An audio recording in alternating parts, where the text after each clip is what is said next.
والتين والزيتون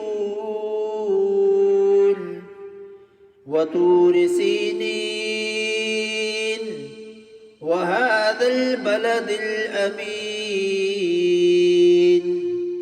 لقد خلقنا الإنسان في أحسن تقويم ثم رددناه أسفل سافلين إلا الذين آمنوا وعملوا الصالحات فلهم أجر غير ممنون فما يكذبك بعد بالدين